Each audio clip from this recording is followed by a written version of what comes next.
ನಮ್ಮ ಜನನ ಶೂನ್ಯದಿಂದ ಆರಂಭವಾಗುತ್ತದೆ, ಸಾವೆಂಬ ಶೂನ್ಯದಿಂದ ಅಂತ್ಯವಾಗುತ್ತದೆ.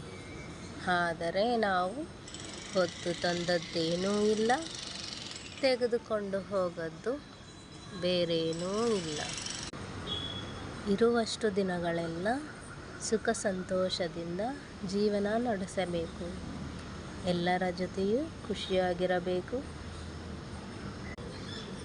ಬಂಧು ಮಿತ್ರರನ್ನು ಪ್ರೀತಿಸಬೇಕು. ಪ್ರಾಣಿ ಪಕ್ಷಿಗಳಿಗೆ ಸಹಾಯ ಮಾಡಬೇಕು.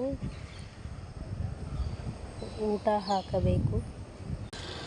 ಮರಗಿಡವನ್ನು ನೆಡೆಸಬೇಕು. ವೃದ್ಧರಿಗೆ ಮತ್ತು ಅಂಗವಿಕಲರಿಗೆ ಸಹಾಯ ಮಾಡಬೇಕು.